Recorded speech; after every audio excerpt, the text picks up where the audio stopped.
I get up and I tell the stories, and they're not my stories, it's their stories. And the stories are told in their vernacular. They recognize themselves, they recognize their patients, they recognize their neighbors. Even if I'm in Mississippi and everybody's accent is different, they still know they too have a Bob the One-Eyed Beagle in their town.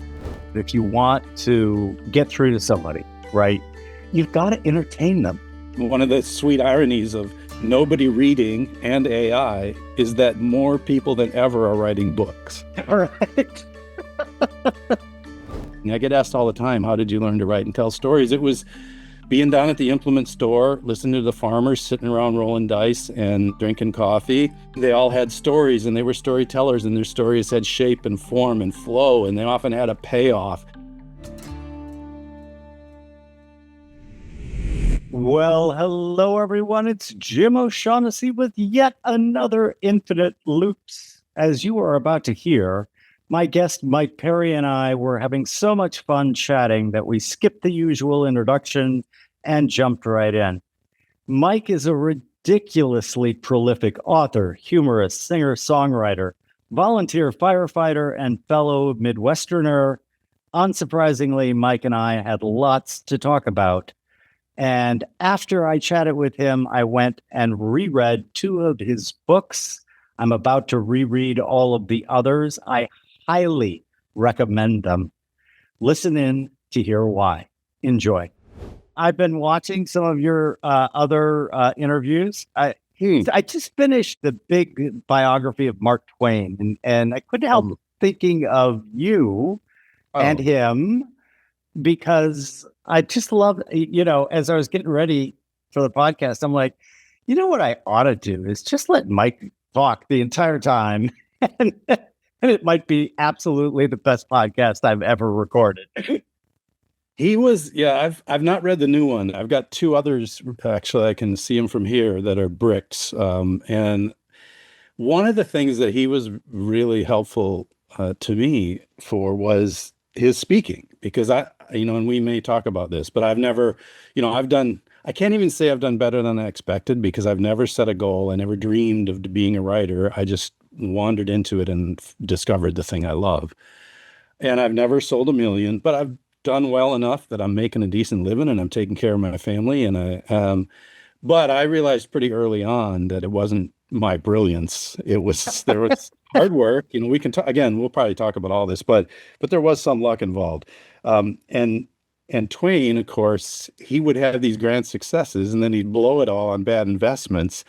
And then to recoup, he'd go on speaking tours. And I'm extremely shy. I don't ever want to come out of my little room here where I write, but I learned early on, no, you better learn. I just got done listening, by the way, to the episode you did on permissionless action. And I love that phrase, because I look back and I go, yeah, that's pretty much what I was doing. I mean, I was writing letters to people I had no business writing letters to.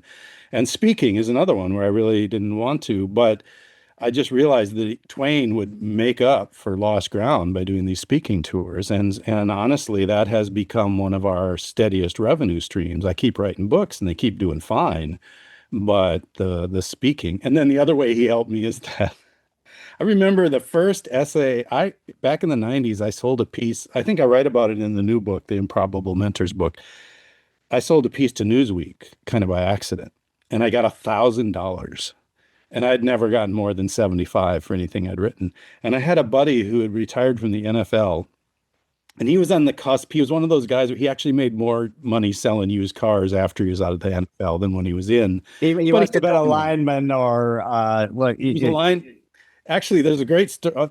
Again, just shut me up. No, go for it. Go for it. You're a Minnesota guy, so you'll get this. He was a linebacker for the Green Bay Packers for 10 years, and I believe was an All-Pro at least 1 year. I mean, obviously very good. You don't start for the Packers for 10 years. The problem was, and he tells this story on himself, he's no longer with us, but he would tell this story on himself. He said the very first time he replaced Ray Nitschke, and he said the very first time he was quoted in the Green Bay sports section, he said, "I will make the people of Wisconsin forget the name Ray Nitschke." and he said, "Now, upon reflection," but But anyway, he was one of those guys that by the time I met him, he had a very successful car dealership and he had saved some of his NFL money, even though it wasn't huge money back then. And so whenever he took me to lunch, I was the broke freelance writer. It was one of those where you didn't even have to pretend who was getting lunch, right? And so I sell this piece for $1,000, and I jokingly say to him the next time I see him, I said, "I got $1,000 for this essay I wrote." I said, I'm probably going to invest it all in a mutual fund." And he said, "Well, you should." And he sent me to, I think it was a Merrill Lynch guy, and he bought me some middle of the road something. But it truly was a remarkable moment because it was another 5 to 8 years before I had any more money to put in there. But I do talk about that with a lot of my artist friends who they don't want to talk business, so they don't want to do self-promotion. And I'm like, man, I just want to make more art and being able to take care of my family, being able to have some investments and again, we are not wealthy, but we're fine. And so much of that is because I joked with that guy and so anyway, a difference between me and Mark Twain, there may be others, is I took my money to Merrill Lynch. I didn't invest it in a new typewriter. So Twain, yeah, the one I just read, and I'm mad at the author because I kept reading it, but I kept getting madder because he kept clutching his pearls about. And Twain had this thing with young girls that in today's world would be incredibly inappropriate, but there was never any suggestion of any wrongdoing or. Basically, the way I read it is his daughters had left. They meant everything to him. And he just wanted to be surrounded by youth and beauty and all that kind of stuff. And so he would do these clubs where he would invite bright young women. And literally, it was all very innocent. There's always a chaperone there. And, they would play billiards and he would read from his books. And I think he kind of loved to be adored.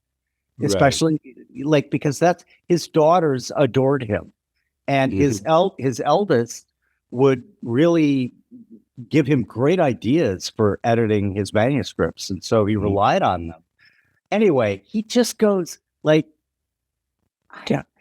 every other chapter, he's clutching his pearls, kind of saying, "This is bad. This is bad." Even though, and then he would follow it with, "Even though we didn't find any evidence of any wrong." But he was a really interesting guy. I've always been a big fan of Mark Twain, but I did learn a lot about him from this. In the end, he was like the bad investments, etc. He was really interesting because he would always blame the other guy, especially in business, never in writing, which I thought was really interesting. That's a great point. But in business, it was always the other guy, who, by the way, parentheses, he had handpicked. and when he picked them, he would go around telling his friends, "I have just found the most brilliant manager for a business ever. This guy is going to make me a fortune." 6 months later, he's suing him. He loved to sue people, but what a talent. And the other thing that I knew, but I didn't know how profound it was. He put America on the map for authors. And I didn't know how popular he was in Europe, in the UK, Germany. Like literally crowds would gather. He got invited by the king and queen, whoever was reigning at that particular moment. And he was weird because he was the ultimate American. How our diplomats we're the only country, I have to check this, but from the last time I read, we're the only country that does not bow. In other words, when other diplomats meet kings and queens and emperors and all that, they do the deep bow. And in the American diplomatic corps, you may not bow. Interesting. And Obama when he was president, caused quite a stir because he bowed to a king or a queen, out of courtesy, I'm sure. But I was really struck by the vehemence of some of the Americans don't bow. Let's say, how you doing? Yeah. Exactly. Yeah. Well, yeah, you're right about Twain because we were not viewed as capable of art, capital A. That's right. And that's been a whole struggle. I don't mean that in a dramatic way, but with me, I come from very blue collar people. I've written about this a lot. I wrote a book about Montaigne, and I said in there where I come from, if you can't stack it or stack with it, it don't count. And so to make a living as a writer or a humorist or whatever it is I am, I've struggled with that over the years because my two brothers, they got bulldozers and log skidders and big equipment, and I loved I grew up working on the farm and on the sawmill, and I worked on a ranch in Wyoming. And to this day, like I stacked a bunch of firewood yesterday. I'm utterly at home stacking hay bales or straw bales, but I knew I wasn't going to be a farmer because when the tractor breaks, I can't fix it, and I don't understand electricity. It's magic, and so there is that balance. And to this day, I struggle. In one of my I wrote a book called Million Billion. In the preface, I said, I think of myself as a writer with a small W because I've just never been able to get into that whole capital A artist. And yet I try to invest, my heart and soul into everything I do. So yeah, there's an interesting, and I don't know how much of that is just because we're Americans or how much it has to do with being blue collar. You come from the Midwest. I've listened. I mean, one of the things I got a kick out of listening to you is you telling about the reaction when people find out, I don't remember which degree it is, but they'll find out that you don't have a PhD or Yeah. Well, I've been in some, and I say this without rancor. This is just true. I've never been one of the literary cool kids. Right. I've had just enough success that occasionally I pass through those circles. And there's this fascinating thing that happens and I know it happened to you because I've heard you tell the story where I'll be kind of in the corner with my cheese and someone will finally say, oh, or, who are you? Say your name, and then they're like, oh, do you write? I go, yeah, I'm gonna write. And they go, have you done some books? Yeah, I've done some books. Oh, do you have a publisher? Yeah. And they go, oh, who's your publisher? HarperCollins. Oh. And then the conversation just all of a sudden you have value. And a minute ago, I was just this doofus with a nursing degree from rural Wisconsin who's never got his teeth fixed, and it's kind of sweet because you're flying under the radar. And by the way, many of those people have gone on to become very valuable friends, mentors, and everything. But it's just so interesting what's valued. They wanted one time, some ladies at the bank in my hometown wanted to put me on a float for the parade with a sign that said writer. I said, I will get beat up by the time we're halfway down Main Street. And by the way, by my brothers.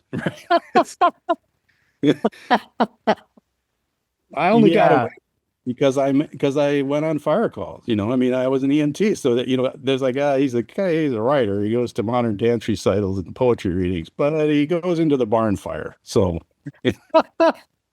anyway, well, I discovered you through Montaigne and Barn Boots. I love philosophy. Never took it in a university course.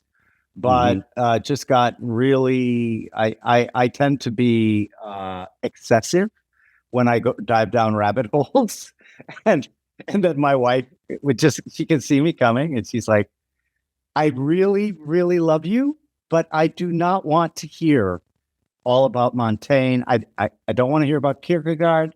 I especially don't want to hear about Spinoza."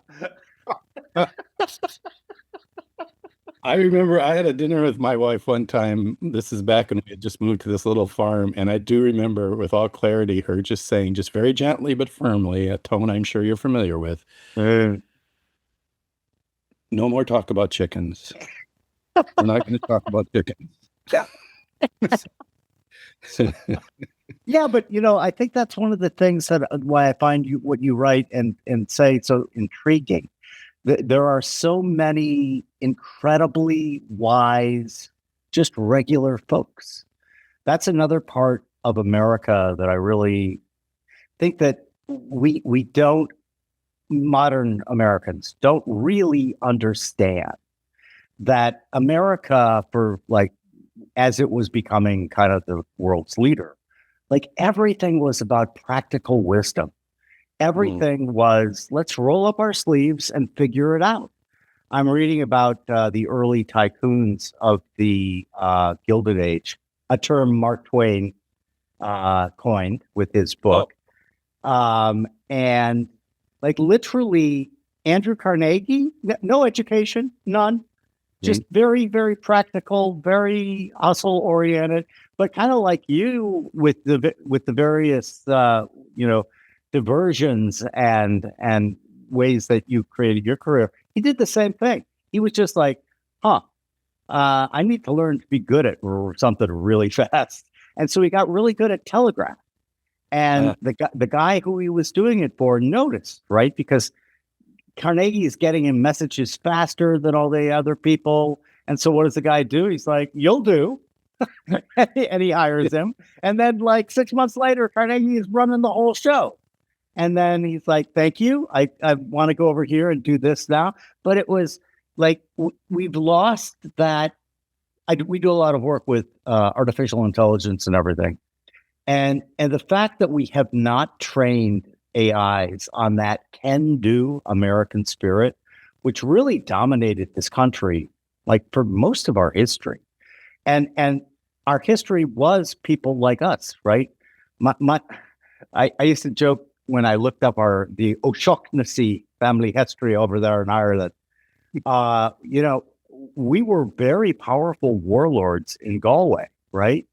And I was fascinated because I didn't know much about how that worked and everything. And I'd lived there when I was a kid in the summer. So I got really interested. And so I'm looking at it, we're seeing the ruins of these castles that were O'Shaughnessy castles and everything. And then I'm like talking to my dad and I'm like, what happened? and then I learned that the British, who always had bones to pick with the Irish, because the Irish were like, no, you really can't run our country. We're doing it fine. Not your job. Anyway, so they came up with this very clever idea, what they called surrender and re-grant. So what it was the Brits would come and they'd go to an Irish noble and they'd say, we've got a lovely deal for you. Surrender your Irish nobility. We will re-grant you British nobility. Far better, right? And so whoever was the head of the clan was always called the O'Shaughnessy, right? And so all of the O'Shaughnessy's told the British where to get off until one guy. The guy who was the O'Shaughnessy during the reign of Charles I did it. He accepted it. And he gave them his Irish nobility and briefly, as it turned out, became a British noble. Then this fellow named Cromwell came along, chopped Charles I's head off, and went and seized all of the O'Shaughnessy's lands because he was a British noble. By the time of the restoration of Charles II, that guy had died. His son was now the O'Shaughnessy, an ardent nationalist. And when the Brits came back under Charles II and offered him British nobility again, he's like, told them where to get off. So we went from warlords to dirt farming to on a boat to America. Yeah, those paths are fascinating. I mean, I don't know a lot about my family. I mean, we're kind of one of those mix of so many different places, but I know that my grandfather grew up all over the Midwest, lived in a railroad car for a long time. His dad was one of those itinerant, start a shop here and then go farm there. And then my grandpa wound up in World War II. He was on Iwo Jima. Yeah. And well, he was a yeoman in the Navy and he always joked with us. He said, I took Iwo Jima with a typewriter. That's the way to take it. Yeah. But of course, later we would learn that he was, he saw hell on earth. But he then came back and got a secretarial degree or something and worked in an office supply company, but eventually worked his way up. He was vice president of national sales for National Presto Industries. So the Fry Daddy, and he brought you the pressure cooker.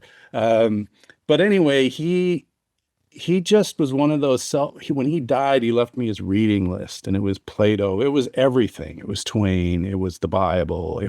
But the thing that and this may or may not come up. I wish so. He died just as I was starting to strike out on my own as a writer, and he was very encouraging. And he was one of the people, because I wrote about this in the book, because so many were like, you have a nursing degree, you have a very good income, you what are you thinking?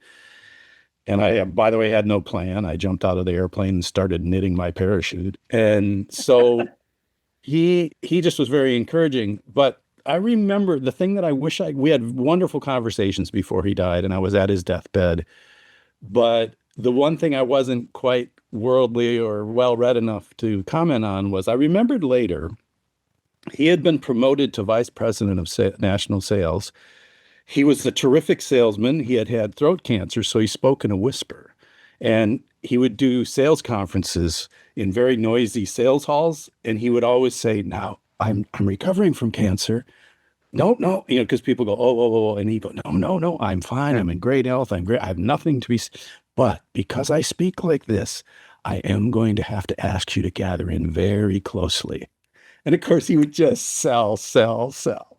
He also one time, and this came into play to me as a writer, especially doing nonfiction. He said, I'm aware of the reputation that salespeople have. But he said, you can be a very successful, and he was a man of extreme character. I witnessed it. But he said, you can be a good person, an honest person, and still be a very effective salesperson. He said, you don't have to lie to sell something. You don't have to deceive someone to sell them something. And then he got a little twinkle in his eye, and he looked at me, he said, now, telling the truth creatively. But anyway, the point that I was going to make is that I remembered in retrospect, he had made it to vice president, and then they wanted to put him up like number 2 or 3. He's very high in that national company. And he declined. And I just remember him saying, I've come farther than I like what I'm doing. Where they weren't wealthy, but they were fine. Grandma was in good shape, everything. Years later, I remembered that on his bedside was a copy of the Peter Principle. And I remember the day that I twigged that. I went, I bet he said, you know what? I'm where I need to be. And that's so interesting because, of course, again, to get back to America, we're all about get to the top, top, top, top, top. And it's like, no, sometimes, that might come up in our discussion today. I mean, there are turns that I didn't make out of a choice that financially may have been a mistake, but here we are, right? So anyway. Indeed. You know what's funny? Another thing that you and I share is I, on all my books, am James P. O'Shaughnessy. Like you, you're Michael Perry. I know, Mike, that if you're like me, if somebody was standing right behind you and said, Michael, you wouldn't turn around. No. No, Same with me. I would be equally disturbed because it would be my mother and she would be upset with me. And we just lost my mom here a couple of months ago. And I'm sorry. if she would truly be not only angry with me, but back from the dead to say so.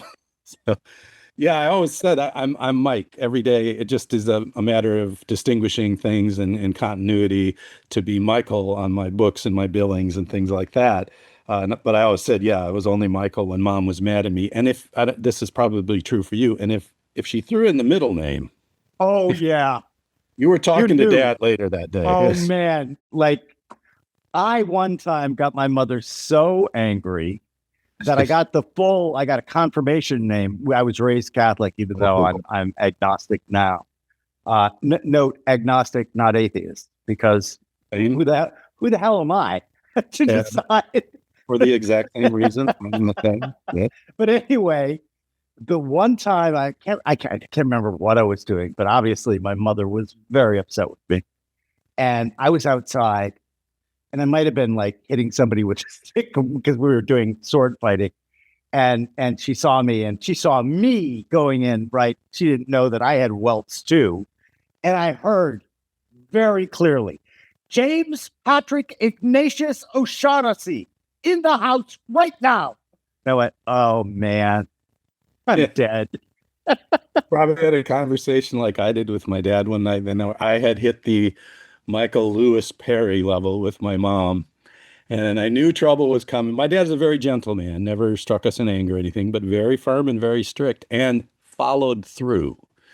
And so I was up in my room when he got in from chores or whatever, and I heard his foot footfalls coming up the wooden stairs. And I just remember him opening the door, leaning his head in and saying, I don't think you need to ask for the van keys for 2 weeks.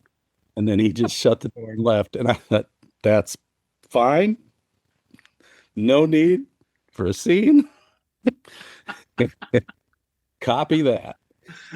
Yes, sir. Yeah, I too. My parents weren't physical at all, but man, it was even.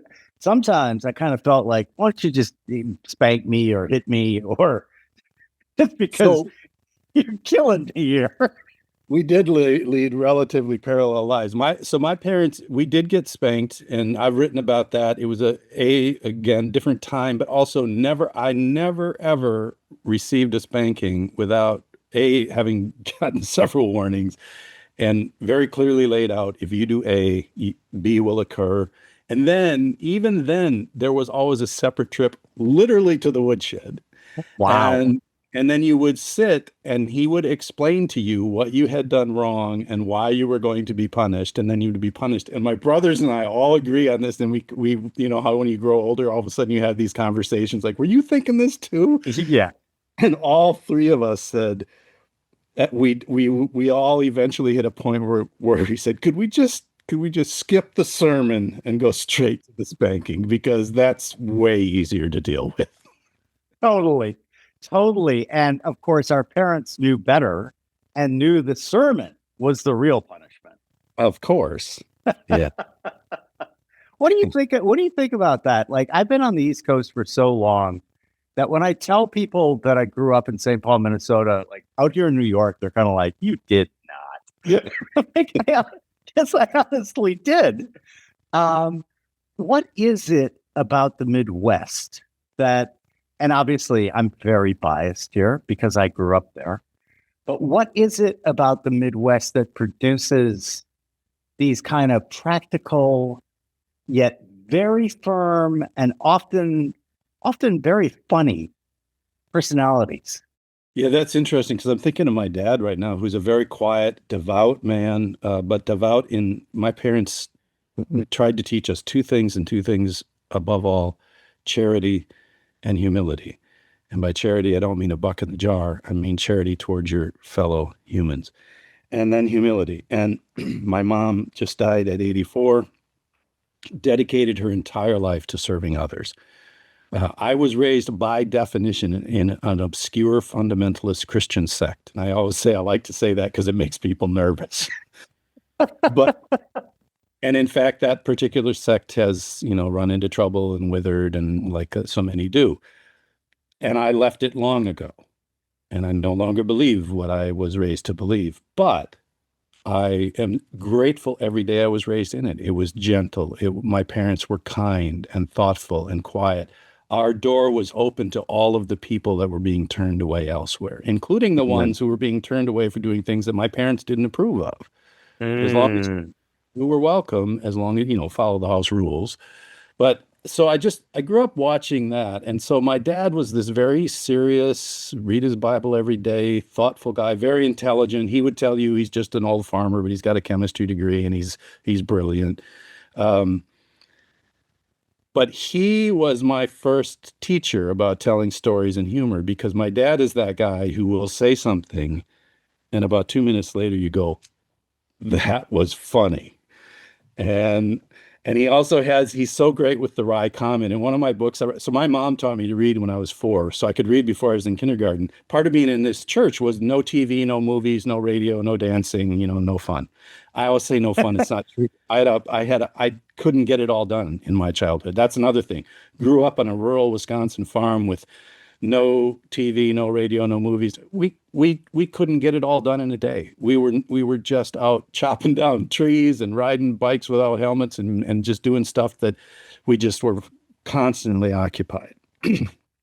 And I'm now off on another one of those tangents where I can't remember where I started. But the point is, my mom taught me to read when I was 4. And the one thing, despite no movies and TV, she filled the house with books. So I grew up reading voraciously. And I was very proud of the fact that I could read when I was a little 4-year-old. And Dad tells a great story, and I wrote a book called Truck, a Love Story. And I said we were walking across the yard toward the barn to milk cows. And I was a little tyke in my little green rubber boots, and Dad was holding my hand. And we walked behind the neighbor's pickup truck, and I pointed at the tailgate and I said, "Look, Dad, FORD, truck." And so I was telling the story one night at a family get together, and my father is down at the end of the table, very quiet as he often is, just observing. And he said, "Yeah, I said I was very proud of myself for being able to read at the age of 4." And he then told that FORD story. And then I said, "Yeah, I was very proud of being able to read at the age of 4." And he said, "As you still are."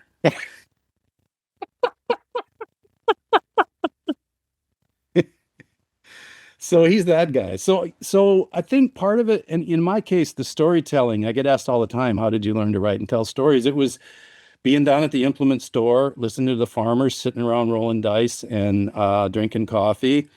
They all had stories, and they were storytellers, and their stories had shape and form and flow, and they often had a payoff. They didn't think of it that way. They just did it. I talk about sitting under the hay wagon that we filled, and we're waiting for the empty one. And so you're taking 5 minutes to drink some water out of a alfalfa chaff filled cup, and you're telling stories. And again, they all had shape and form. And the other thing I remember with my dad is he would tell stories about when he worked on a ranch in Wyoming, or nutty things he did in high school.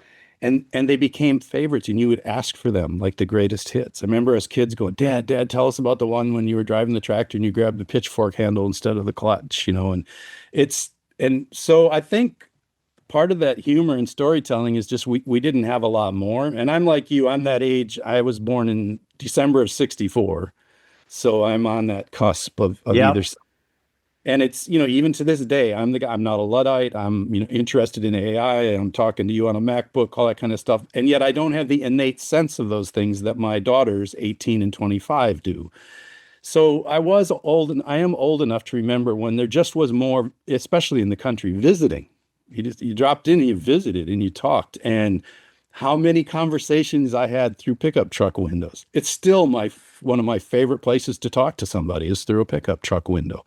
So I think there was that general, and then we also, and there's a negative side to all of this, as you well know too, but we're big into not letting you get too big for your boots. Humility cuts two ways, and sometimes it's overdone. Like one thing that I admit I've grown weary of is just the whole, I don't need to know nothing about nothing.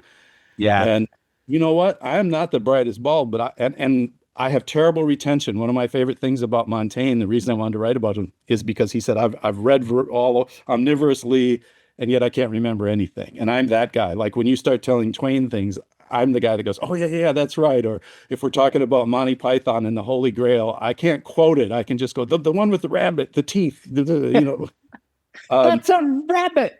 We'll be having rabbit meat soon. And then he cuts his head off. I love that scene.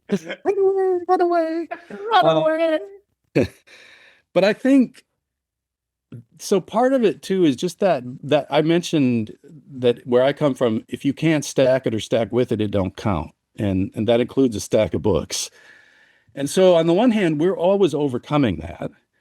On the other hand, it is what allows us just to burrow down and get to work. And, I tell a story in one of my books about one of my earliest memories, if not the earliest, is me we had come from church. I had my little Mr. Sunday clothes on, and we had gone to lunch at another family's farm, and I was in their barn, and a dog kept approaching me, and I kept backing up, and I fell backwards into the gutter and became drenched in what is in a dairy barn gutter. And I always say that I'm so grateful for that memory because I can still see with utter clarity the whitewashed rafters as I'm laying in a puddle of cow excrement in a gutter. And I just say I'm so grateful for that memory because it's all up from there, man. And even that Midwestern, especially rural ethic, my brother's a logger. And I remember one day I was on book tour, and my book had started to do well. And so they were extending the book tour. And I was in Louisville, Kentucky, and it was a spring day or a winter's day. And I don't remember the temperature in Kentucky, but it was above 40 and it was kind of nice. And I was looking at the big weather map in the hotel lobby, and I saw in Wisconsin it was 10 below. And I knew that my brother was logging that day. Okay. And my publicist from New York called and said, we'd like to he said, how are you holding up? And I looked at the weather map and I said, and I thought about having to do a reading in a bookstore that night. And I said, you know what? I'm doing all right.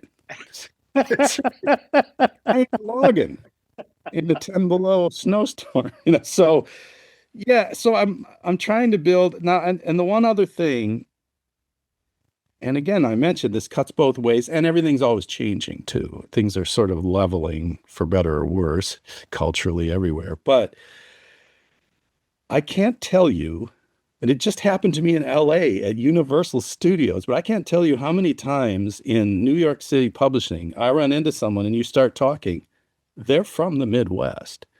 These kids go to New York City and they're just used to showing up and doing the chores. And I told my daughter, I have a daughter who's 25 now and struggled mightily with dysgraphia and dyslexia. Was one of those kids that was super smart, tremendous. I know it's a cliche, but just off the charts people skills.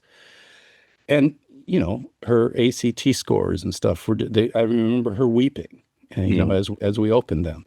And I would always tell her, I said, you're going to find your way. And I said, if in this day and age, if you show up when you say you're going to show up, and if when you're done with your task, you find the person in charge of you and say, what can I do next? You're going to be fine.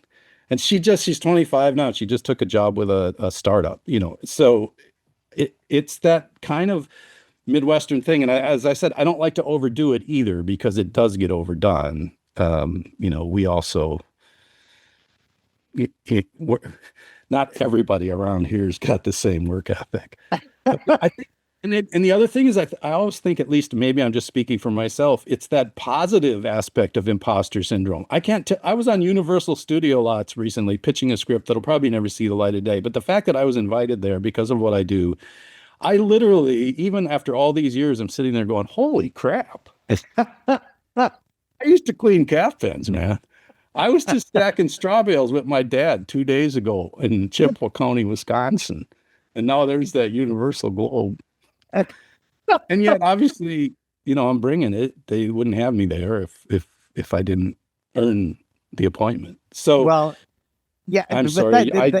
Don't be sorry at all. As I said at the top, I thought my best strategy for this would be just to shut up and let you talk because you are so entertaining, and you do something that I think is a relatively rare thing, and that is you teach, but you make it really enjoyable. Like, I've always believed that if you want to get through to somebody, right, you've got to entertain them, right? Because I don't know about you, but I remember, like, the teachers that really did engage me were always the ones that, like, they were storytellers. That was it. I still remember a high school advanced placement English history teacher, Cy Turbies. And literally, I had him right after lunch. And I guess I had him 3 days a week. And on those days, I would eat really fast so that I could get into one of the first row seats because he just all from memory, but it was not in 1066, William the Conqueror invaded the UK and blah, blah. It was always like a Will Durant or Ariel Durant story. And it wasn't just me. It was like all of the kids were just like this. And guess what we knew the most about? English history, because he made it interesting. I'm beaming because one of my top two high school teachers ever, I have this new book out called Improbable Mentors and Happy Tangents. And I quote him in there anonymously. He was my history teacher, and he taught me a lot about history. But he was also a Vietnam vet. He'd done 2 tours, 2 Purple Hearts. He flew choppers into the worst of the worst and in and out. But he used to tell me a story about on weekends, he would take gigs. I guess they probably didn't call them gigs, but flying fighter jets. And there were 2 things that I always remembered. And he was not a cynical man, and he was very patriotic, and he was a Marine, and became a state trooper. And after becoming a Marine and a state trooper, he taught history in a small town rural high school. So I think he did the proper preparation for us knuckleheads, I can tell you that. But I remember he would, on weekends, he took extra assignments to fly fighter jets. And two things I never forgot. One is he said that he spent most of his time circling the Shell oil refineries or outposts or whatever they were called. And he didn't elaborate or editorialize, but in just sharing that story, he told you something about the way the world works. And the other thing that I never forgot, and it made it into in the book, I talk about, when do you decide to make a move, and that sometimes actually it's okay to not make the move. And the story I tell about him is that someone said when they found out he took these extra sorties, I suppose you call them flying fighter jets, they said, "Oh, you're so patriotic, you must be extra brave that you would take on this assignment." And he said, "No, after flying helicopters into firefights all week long, I just like being in a vehicle that can retreat at 600 miles an hour." And so in my new book, there's times when honestly it's better just to go, yeah, no, I'm going to get out of this as quickly as possible. Yeah, let's talk more about the happy tangents, because I had a couple of weeks ago, I don't know if you're familiar with his work, but Ken Stanley, who is an academic, and he wrote a book that really resonated with me called Greatness Can't Be Planned. And his thesis is basically your life. He says that the people who have these very detailed blueprints, right, for then I will do this, then I will do this, then I will, they want to climb the ladder, do all of that. He's like, if you want to have a really interesting life, don't do that. And what do you think it is about so many of us that like that's the norm, and people like us who, just sometimes, hey, you can just try things, you can just do things. Well, it's kind of like, I'm sure you're aware that we have a publishing company. Yes. And I had a good friend, college friend, call me and he goes, "Yeah, so Jim, yeah." He goes, "Look, I know that you've written 4 books and that 2 of them were really successful. I like you, I heard you on another podcast joke about when they introduce you as a New York Times bestselling author." I had the same reaction because literally mine was on the how-to part of the New York Times, so it's kind of a cheat. But he's like, so he starts really nice about the whole thing. It's like, yeah, so you had these really successful books, and that's really cool. But Jim, yeah, what do you know about the publishing industry kind of directly? And I went, well, I know as an author all the things that I hate about the publishing industry. And then I had a great conversation with Jimmy Soni, who's also an author, and also hated exactly the same things, right? And then as I was researching you, I love the fact that you were, let's say, not terribly happy with the first round of publicity that your publisher had you do, but you did something that I absolutely love. You were like, okay, let's be useful. You sat down, you wrote out a very detailed, in-depth explanation for how they should run it. The reason we started a publishing company is because we just saw all these really easy to do things that the authors would absolutely love. And what's funny about it is Jimmy is, I'm the executive chairman of it, and he's the CEO and editor in chief. But the response he's been getting, and you know what his pitch is? His pitch is, tell me what you hate about the current traditional publishers. And he goes, and let's make a game of this. And then he'll fill in the blank. The fact that they give you a 2-week window to market and then move on and never look at your book again. The fact that they don't get your finished manuscript back to you in 4 months. Are those on your list? And they're like, yeah. And we got another author. Yeah, I think again, everything is got two sides, and one is that I'm forever grateful to my publishers, and I'm still under contract with one with Harper for a book that's very overdue, and I'm under contract with another publisher. But I also am back to doing that hybrid thing. I self-publish a lot of things. I'm just very, pragmatism. There's another Midwestern thing. It's lovely to have cachet. It's even lovelier to have cash. And uh, so I love that I can say I'm with HarperCollins, and it's true. And I've had one of, my life was changed by an editor at HarperCollins, and I've had tremendous support, and I have a publicist there that have worked so hard on my behalf. Putting together a book tour is a nightmare. So Oh none of yeah. this is sour grapes. What it is I identify areas where they're just not doing it right, and it at some point it becomes clear it's not going to change, and it's not personal, and it's not animus. It's just the machine. And so then the answer, the timbre of my voice is going up. I always have to be careful because that tells me I'm getting self-righteous. Uh, It's a then good once tell. you It's a good tell, though.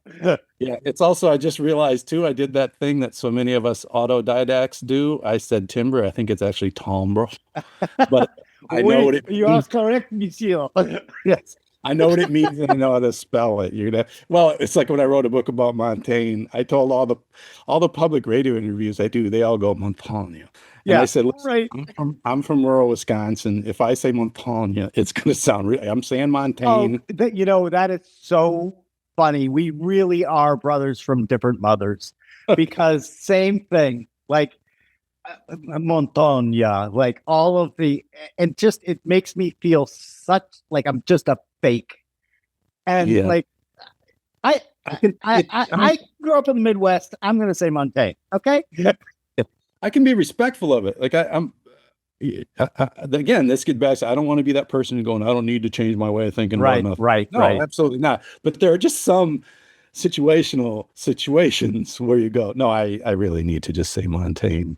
Uh, oh, what was I talking about? We were talking We're about, talking about publishing, and you were on NPR. and my timbre went up because I was getting Yeah. self-righteous. And what I was getting self-righteous about is that once I identify something that my publisher isn't doing well for me, and I realize that it's not personal and that it's not personnel related, it's just the big entity, well, then it's incumbent upon me to do what I can rather than sit there and whine about it. And so that's when again, in this new book, Improbable Mentors, I talk about one of the things when I did a book called Population 45 about being a volunteer firefighter and EMT in my hometown. By the way, let's get this out of the way. People from LA or New York find out that I'm still on the volunteer fire department and they say, you must be very brave and noble. And I was going, I've kind of got what they're looking for where I'm from, which is a pulse and a valid driver's license. But anyways, and plus, when I moved back to my hometown, my two brothers and my mom were already on the fire department. So it was more a peer pressure situation than a hero situation. But anyways, Population 45 is a very, if I may, artful, heartfelt memoir about sense of place and life and death and mortality and spirituality. It's also a goofy book about a bunch of knuckleheads making fire calls and ambulance calls. And so one of the frustrations that I had with my publisher back then is the book was doing great, but I kept telling them, it's great to do a reading in a lovely independent bookstore, and those folks hand sold me into existence. But I said I got 20 to 30 people there on a good night, and there's just also 10,000 other books for them to choose from. And also, I said, well, if you really want to move this book, there are these hundreds of conventions across the US where tens of thousands of volunteer firefighters and EMTs and full-timers attend. And I said, if you send me there, we'll sell so many of these books. And time after time, the response I got was a variation on those people just aren't readers. Yep. And my response to that is I've been in the back of an ambulance with those people. I have gone into burning buildings with those people. I have attended the dirt track stock car races with those people. And statistically speaking, the publisher's not wrong. Every- those are my people. But having said the point that I made to them, so then I just started booking myself into these conventions. And to this day, I still speak at firefighting, and not because I'm not an expert firefighter, but I get up and I tell the stories, and they're not my stories, it's their stories. And the stories are told in their vernacular. And they recognize themselves, they recognize their patients, they recognize their neighbors. Even if I'm in Mississippi and everybody's accent is different, they still know they too have a Bob the One-Eyed Beagle in their town. And then, and of course, and then when I'm done, what happens? In the back of the room by the exit, that's a whole nother discussion. It's in my rider. Is that there's a table with a stack of whose books? My books. And I sell them by the hundreds to those people who aren't really readers. And what I tell the publishers, I said, it's not about literature, it's about iteration. If I stand at the door of a conference room in Duluth, Minnesota on a Saturday morning when everybody's bleary-eyed because they all were partying the night before and they got a cup of bad coffee and a donut, and I stand at the door and I say, would you be interested in buying a personal memoir examining Yeah. Yep. walk right. But if you No, I give wouldn't. me But if you give me 45 minutes to tell the story in their vernacular and in a way that's not condescending, I mean, I don't change the text, the big words, the poetry, it's all, I don't change that. But they see it coming through someone who's actually served beside them. So that's an example of where the publisher just never would do that for me. It finally came to a head with the Montaigne book. And when I say came to a head, there was no scene or anything, but I actually took the time to go to New York, lay out a whole plan.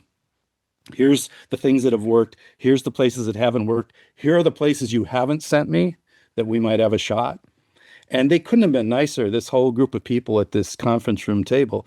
Oh, this is such amazing information. Thank you for sharing it. So helpful. And a month later, they sent me my book tour, and it was the same 12 stops I'd made for the last one. And so I just remember I wasn't angry. And I understand also publishing has changed. So I don't have a platform. And again, rather than get angry about that, I just go, okay, things are changing. How are we going to, navigation is so important. I think you got AI, I'm sure we'll get to some of that, but I talk to writers right now, and then especially in Hollywood, and people are angry about AI and they're fighting AI. And listen, I ain't relaxed about AI as a writer and as a creative, but I also I'm the pragmatism again. It's like, here it is. What are we going to do with it and about it? And it seems to me doing your own thing still remains the key. Yeah. And before we get to AI, because I completely agree, so we had quill pens. We wrote with the quill. Then all of a sudden we got typewriters, and guess what? We wrote on those. Then we got computers and we wrote on those. They're all tools, right?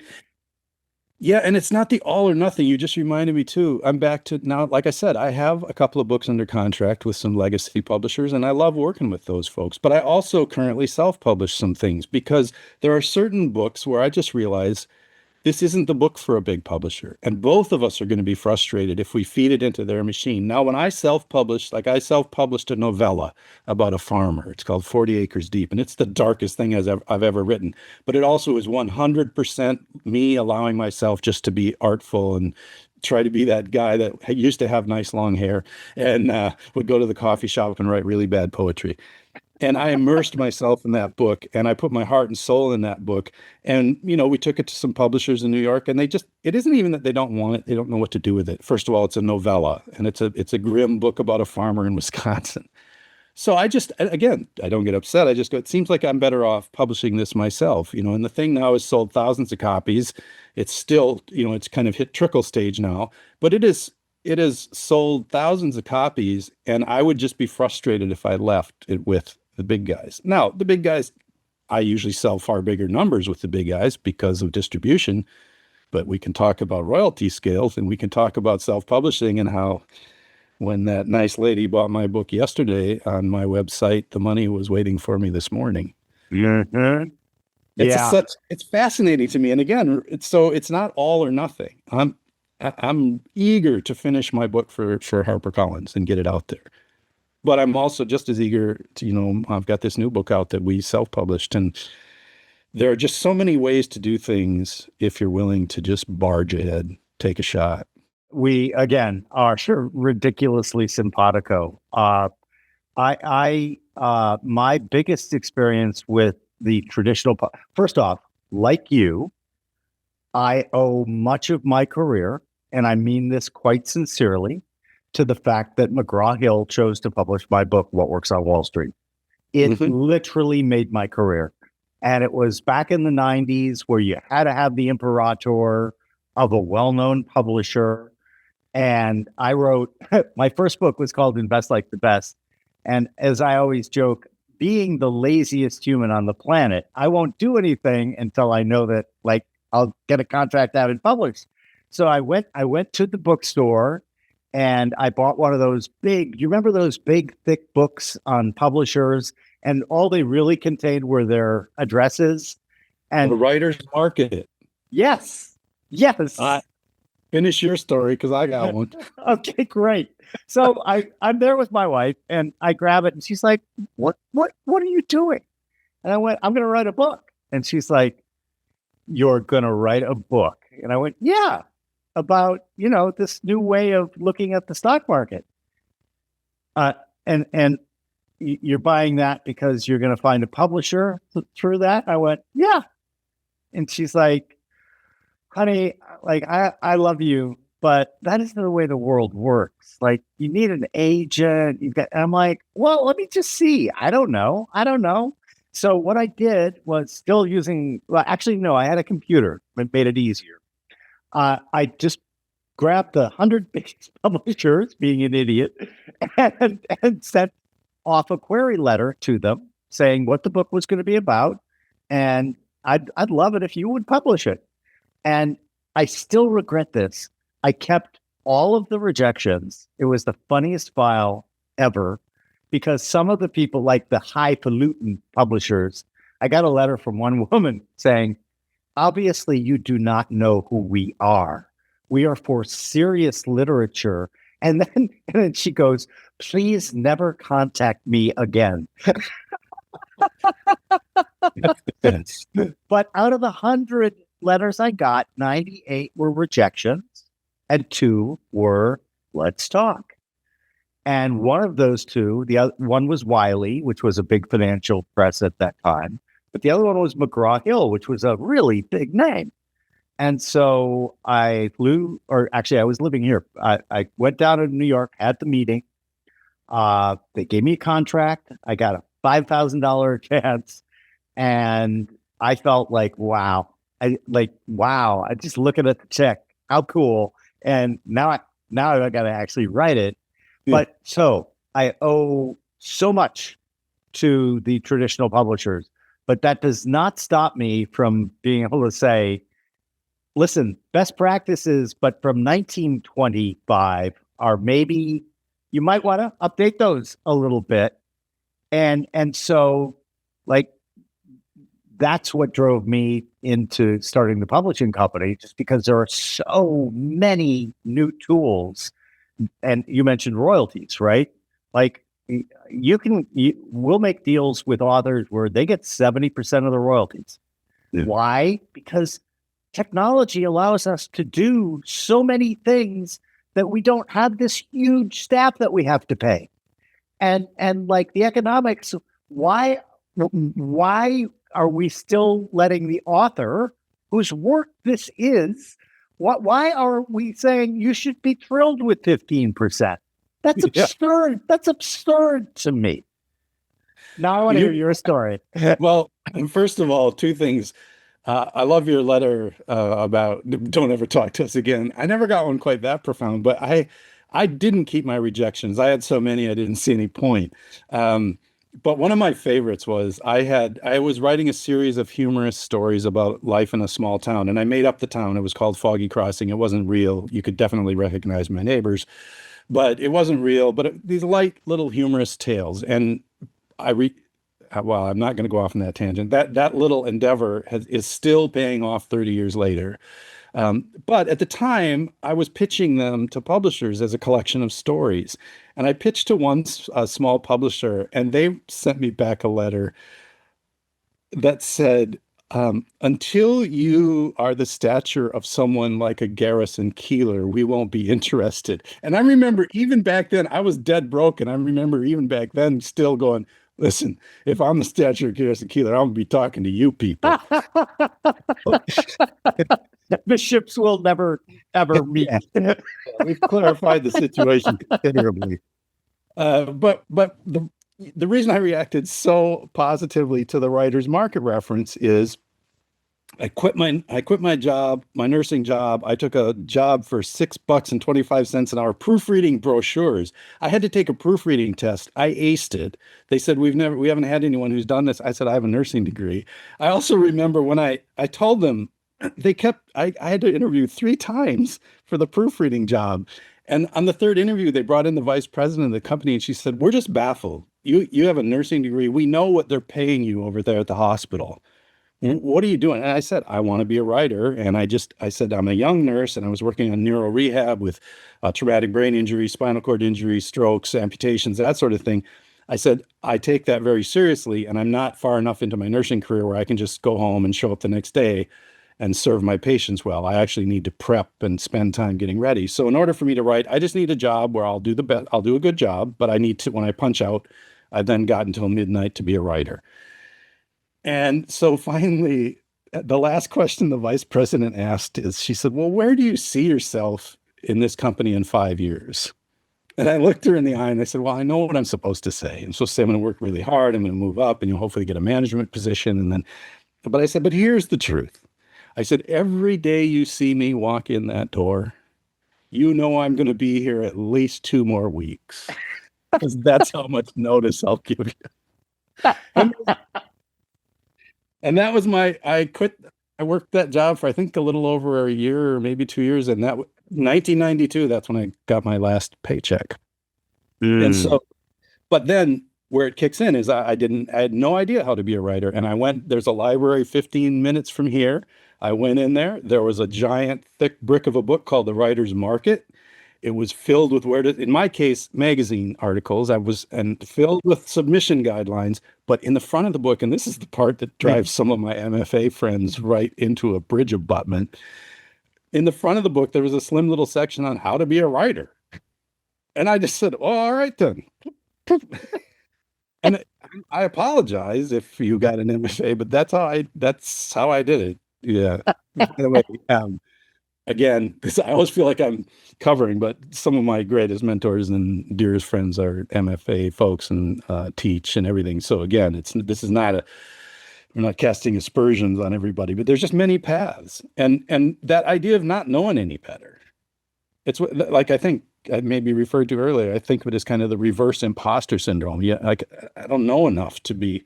I've also said, well, people say, "What's your greatest attribute?" I go, "Being too dumb to know when to quit." Right. What did Babe Ruth say? That you just can never beat the guy who won't give up. Well, and then there's so some of your audience, and maybe you will be familiar. There's an evangelical finance guru, Dave Ramsey. Dave Ramsey, yep. And there was a time when I was out on book tours, I would listen to him a lot because eventually you come to understand Dave is in the Dave business, but from a very fundamental point of view, there are some things, if you listen to him for the first few months, that are helpful and basic. And I had a brother who was helped very much by paying some attention to Dave. But that brother, who's a farmer and a logger, he and I were standing together one day talking about how we both wound up working for ourselves, and we just, we're too stubborn to just take a regular path. And we said, we agreed that Dave Ramsey has many sayings, and one of them is, "Don't try to outwork stupid." And my brother and I looked at each other and said, "That's really all I got going for me." I do it every day. So here's today. But there's just so much truth, and like I'm fascinated by the story about Oprah, because when I had I got paid a big advance for my only book that I wrote for the general public, All my other books were really written for fairly serious investors who already knew the basics and stuff. And this is in the late 90s when the stock market frenzy was like just at full bore. I got a call from a guy who worked for me at my first asset management company, and he goes, "Jim, I thought of you." He was in Arkansas, and on a sales call, and he goes, I am now officially panicking. This is in 1999. I went, "Chris, why?" And he goes, "Jim, I'm in a McDonald's in rural Arkansas, and the TV has CNBC on." And I was like, "Oh no." It's like the Shoeshine Boys with Kennedy. But anyway, so I get this huge advance, and I was kind of like all full of myself, right? Because I showed up in page 6 of the New York Post. And for those people who don't know what page 6 is, it's where they do all the little gossip and they tell stories about famous people in New York without naming them, but everyone knows who they are. Mm-hmm. And anyway, so I show up in the New York Post as getting the highest advance ever for a personal finance book. And so like they made a big deal at the conference. You've been here, so you know exactly what I'm talking about. I got front of catalog. I got the whole deal. I got the whole sales team behind me.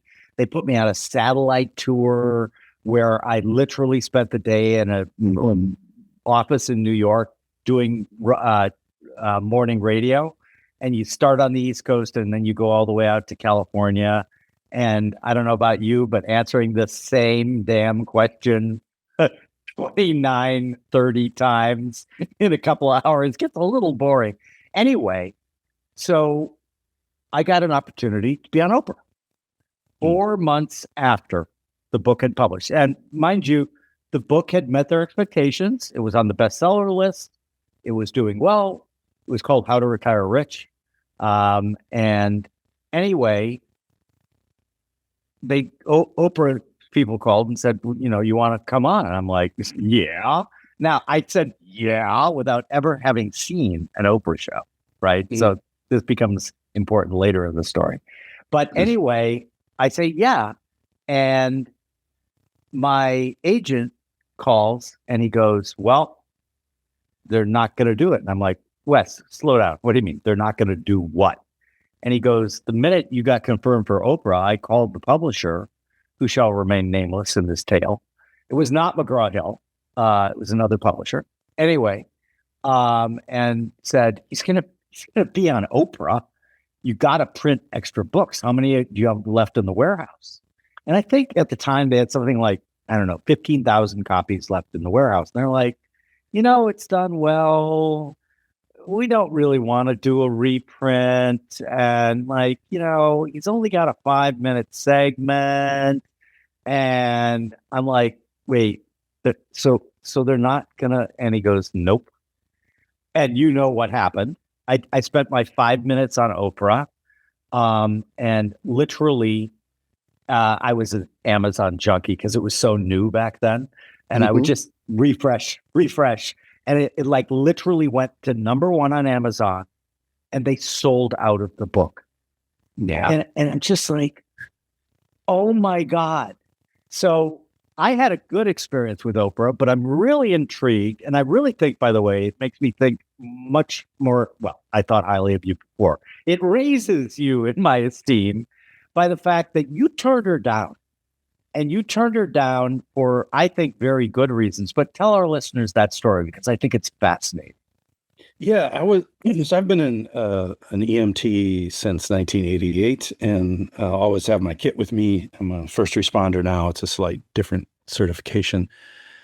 And I was driving up to northern Wisconsin to do some late night recording with some musician friends, and very remote. And I came over a rise and there was a body in the roadway. And so I pulled over and blocked the roadway so that no one would hit the body. And then I went out and then my headlights were on the body. And I went out and it was someone who had been ejected from their car, terribly, horribly injured, probably dying. But I had my stuff with me, so I gloved up and I did what I could. Very bloody scene. And Eventually, an ambulance came, took a long time, but they took him away. And then I just went on my way. I stopped at a gas station a mile or two up the road and washed my hands and noticed that a glove had broken and I had a little bit of blood on my finger, but I washed up and went on about my business.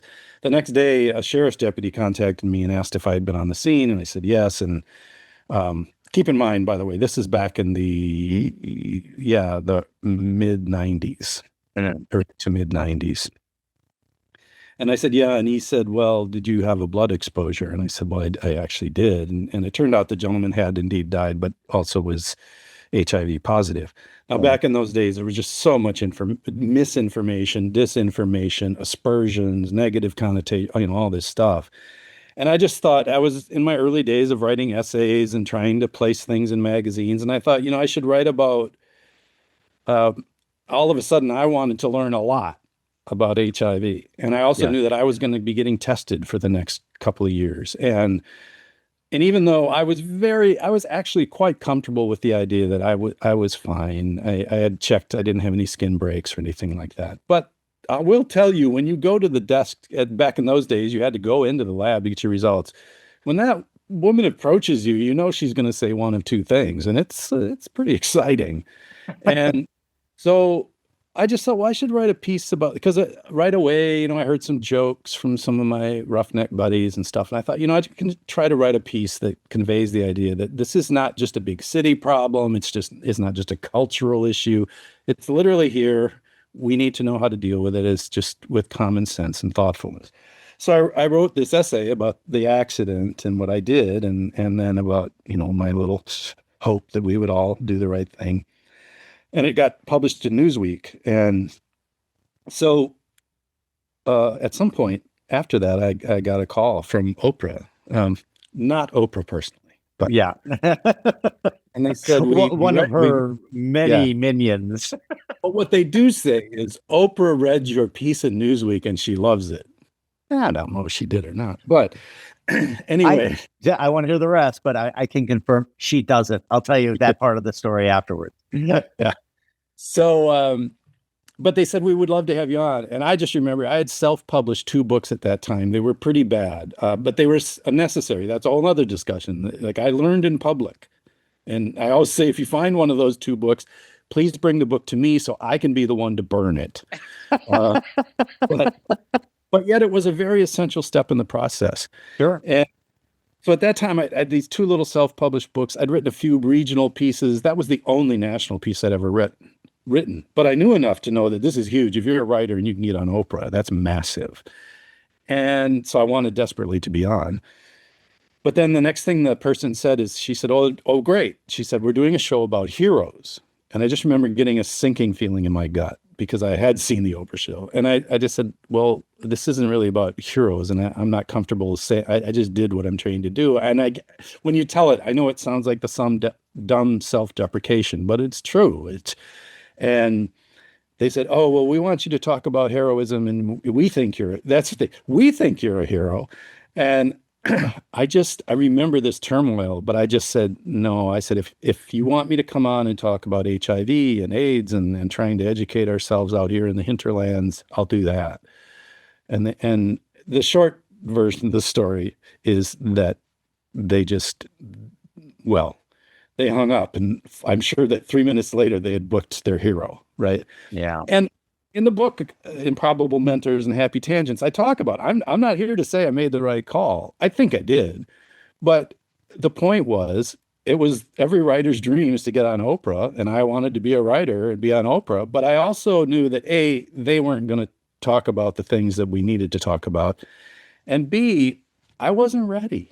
It would have been like a first-year dance student trying to go out on the Bolshoi or whatever. I didn't have the chops. And so in retrospect, it's a fun story to tell. And I really, truly am the only writer I've ever met who said no to Oprah. But it's just one of those cases, again, we always talk about first mover status, and sometimes first mover status is absolutely critical. It's the only thing that gets you there. And sometimes, and I write about this in the book too, as trained as an EMT and a firefighter, you have scene safety. You look at the scene before you go in because you don't want to become a victim. So your buddy's now got to take care of you too.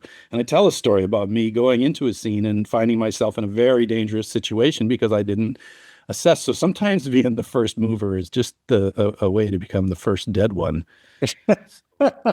The scene you referred to is there was actually somebody armed at the scene, right? And you didn't know that. Yeah, a guy with a terrible head injury, unconscious, and and I was dispatched to the call, the dispatch information, and this was not the dispatcher's fault. The wife of the man said that he had fallen off a ladder in his garage. And so when I got there, I see him lying there unconscious. I went directly to him, started to administer care, and it was a very clean, neat garage.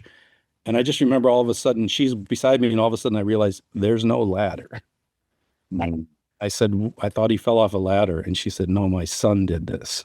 And I said, where's he? He's in the house. I said, is he armed? And she said, there's guns in there. Where I'm from, that's really, yeah. Redundant. I don't know if I should tell this story, but now this has nothing to do with selling books or being smart or anything. But I have a brother who's very much brilliant, can do anything, jack of all trades, a sawyer, a pilot. He built his own cabin. He loads his own ammunition. He can run every kind of heavy equipment, tear it apart, put it back together. But he is a believer in the Second Amendment. He lives in a very remote area in a tiny little log cabin, and he and I are on the fire department together. And one time we were working together on his place out there, and our pagers went off, and they said they were dispatching us to stand by while what we call an ERT team, or a SWAT team, basically, was going to deal with a man holed up in his house with a gun. And my brother, who has this big beard and overalls, turns to me and goes, I don't see what the big deal is. That's me every night. People ask me where I get my material from. I'm like, mostly my brothers.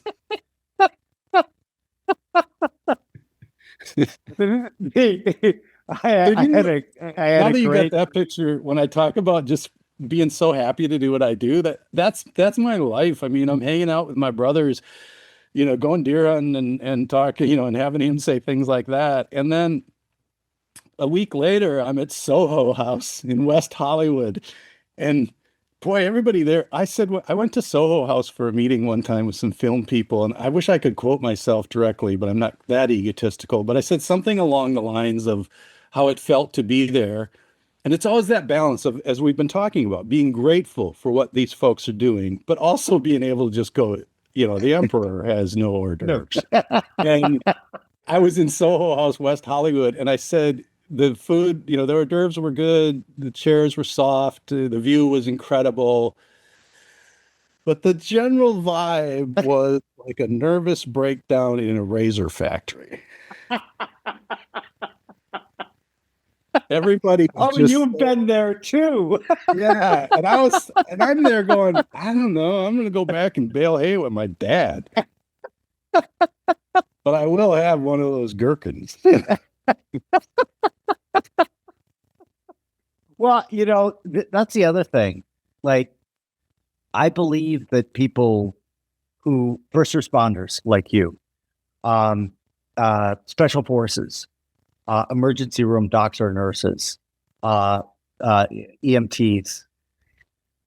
you are, as a group of people, fascinate me because the wisdom that I have found by talking to those people, we were out in California, and there was a whole group of firefighters there who were, but this is years ago, but they were fighting those big forest fires, and they were really close to us. And I'm also, unlike you, I'm like, I score 100 on the extroversion.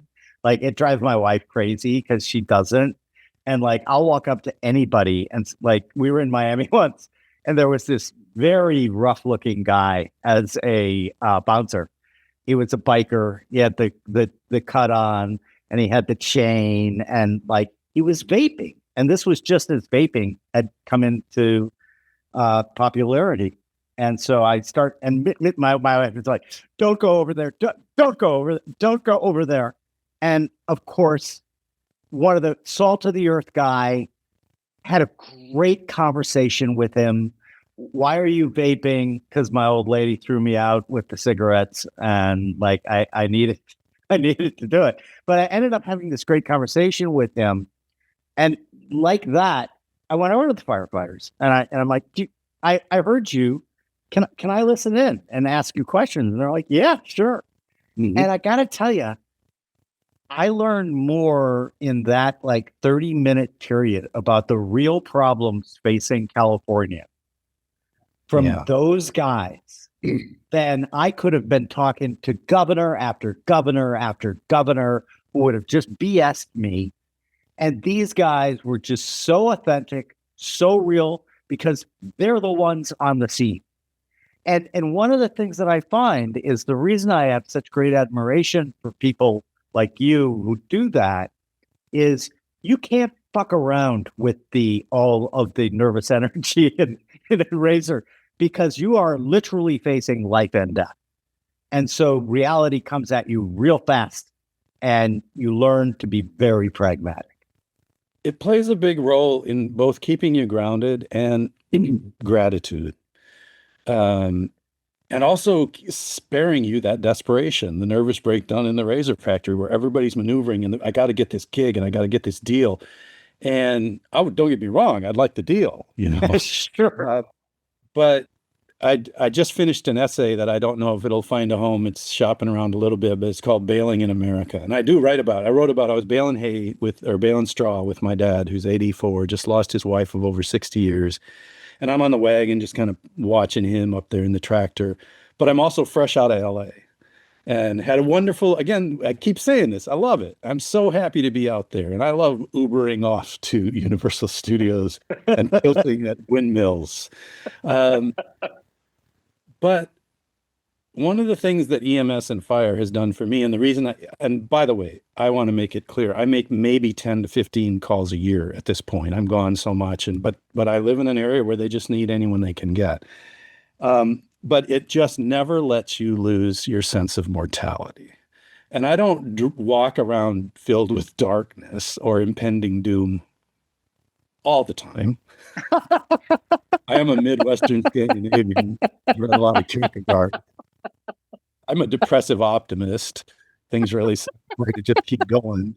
Uh, but in all seriousness, just knowing that literally, I don't know if I'm going to I'm in a little room above my garage out here, and the house is across the yard, and the back 40's out there. I don't know that I'm going to make it back to the house today. And and that's not drama. That's just a fact.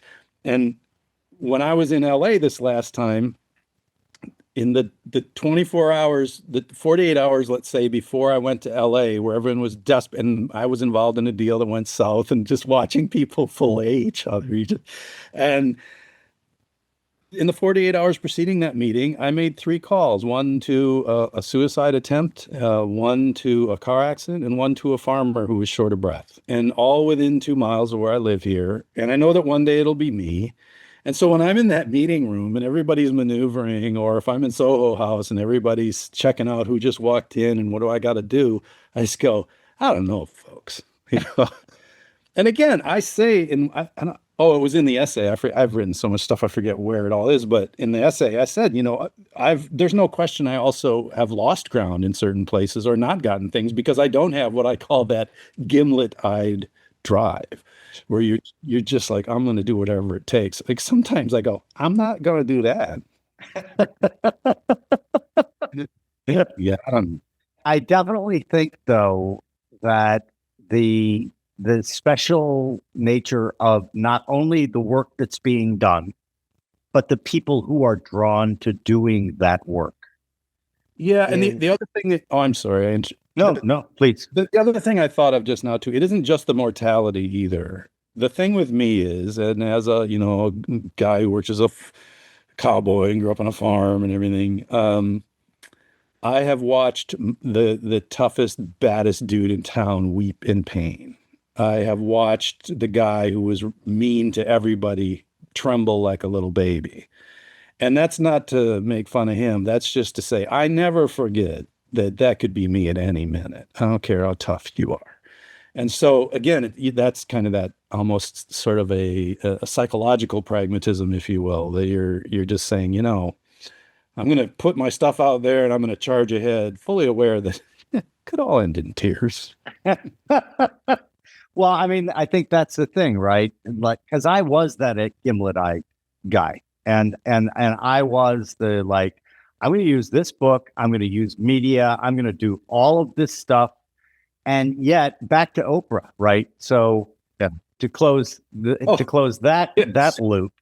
So I'm literally there. Colin Powell is in the green room with me. I'm feeling like, man, I've made it. And like, so then it was still being shot live then. And so they take you between the green room and the studio, they have blackout hallways. And I mean blackout, right? So most of Oprah's at the time producers were women. And so it's me, right, surrounded by all these women. I can't see anything. And I feel all of these pulling on my suit jacket and everything. And it's the producers. And one of them is saying, I'm sure you're going to do really great, but don't say anything too technical. And I'm like, oh, can you give me an example? And she's like, don't say things like PE ratio or Dow Jones Industrial Average. And I'm like, oh, damn. Oh, damn. And she's saying this to me like seconds before pushing me out there. And so like I have like under a minute between the women taking me by both arms and there's Oprah sitting there holding my book. And Mike, I can tell you by looking at her face, it's the first time she's ever seen that book. And I'm like, okay. And then she goes, you got to come up with a phrase that, because Oprah loves certain types of phrases, but you got to come up with something. And I'm like, what? Ugh, I'm screwed. I'm a wonky Wall Street guy. And now I'm on the big show and I'm going to totally blow it. And then suddenly it hits me like, if you can change your focus, you can change your future. And I sat down next to Oprah, and she's like looking at the book, and she's like, "Nice to meet you. I'm Oprah." And I'm like, "I know." And I'm like, Jim. And so I wish I had the book here. I'll just use this one as a prop. She's like, so she's looking at it like this, kind of dismissively, frankly. And she's like, so what's this book all about? And I dropped the phrase on. Like her entire face changes. And the cameras come on, and she's like, "My next guest," and like she'd read the book 8 times. It's brilliant. And go ahead. Yeah, just the follow-up is, again, not naming names, kind of like you. I got approached by a bunch of people who were like professional packagers, right? And I spent a day with this guy about how I could be the next, whoever the big guy was back then, Dave Ramsey or whatever, Susie Ormond. And literally my wife was sitting in with me, and he's throwing around big numbers and like, you know, we heard from Oprah's producers that she really liked you. She'd be willing to have you on the show as a financial expert and like all this. And at the end of it, I just looked at him and said, well, we'll think about it. And as we're walking out, I turned to my wife and I said, do you know what I'm going to say to you? And she goes, yes, you are going to say to me that would be your personal hell, that you would never, ever, ever, ever do that. And I went, yes, we do know each other very well. So like, I admire the fact that you were that one writer that said no. And you said no for the right reasons. Yeah, I think I said no for the right ethical reason. And I also said no for the right pragmatic reason. I just wasn't ready. A quick anecdote about people not reading your books. I've only ever missed, as far as I know, one interview on book tour ever. And it was in Omaha, Nebraska, because I can see the hotel room and what it looked like when I awoke at 7:55 a.m. and realized I was supposed to be in a TV studio at 8 a.m. on the side of Omaha. And I turned on the TV and found the channel. I called immediately and just said, I'm just horrified. I don't know what happened. I'm not going to make it. And it was one of those shows where the very happy, chirpy morning host lady talks to the librarian about the book of the week, and they have the author on. It would have been perfect. Right. And as you know, you learn early on, you just take over. And so, unfortunately, it was just them, and they had Population 485, which is, a lovely book, but there's a whole chapter in there called Death. There's scenes of accidents and fires and infernos and everything. And neither of them, of course, had read the book. And they said, well, this is our book for today. The author was unable to make it. It's called Population 485, Meeting Your Neighbors One Siren at a Time. And then the librarian said something, well, and then the chirpy morning lady leaned over and said, well, I see it's about firefighters, so I bet it's a book that kids would really enjoy. And I remember sitting still in bed because I haven't even gotten up. Why bother? Thinking, dude, this is your own fault. You got no one to blame but yourself. Somewhere out there's a couple of kids. There's a couple of kids who are just traumatized beyond all belief. Oh my God. Again, what is fun for me, like I read a lot of your stuff. I did a lot of research, but that led me to think, you know what? Let's just go down a bunch of different tangents. But now I'm going to actually ask you a question that I actually prepared before our chat. And it's, have you ever, I love your idea about mentors and they're not always, the best mentor is often not the person you think is the best mentor. It's often, the guy who's got real, or woman who's got real domain knowledge in what you're seeking. But just to share a couple of stories, because some of them, I think I know which ones you're going to share, but I'm not quite sure about like the best mentor that was completely accidental and yet taught you like an amazing thing for your life. Yeah, I mean, several come to mind right away. The first one, quickly, is my neighbor Tom. I wrote a book called Visiting Tom, and which was about, he just is a jack of all trades, can make anything. He's a genius. He's an autodidact, makes his own cannons and shoots them. And we're not talking lawn ornament cannons. Okay, the barrel weighs 300 pounds. He ran out of cannonballs, so he fills Dinty Moore beef stew cans with concrete and shoots those. But anyway, in the process of writing that book, I spent an entire better part of 2 years with him on a very close basis. And he talked about his disappointments, his triumphs. His childhood farm was cut in half by an interstate that goes literally past his window or his living room. And so I just had spent 2 years really getting to know this guy, and he's a crotchety old fellow. And the final day, we're going through all the final draft, last chance to correct errors, let me know if I made a mistake. And last page is flipped over.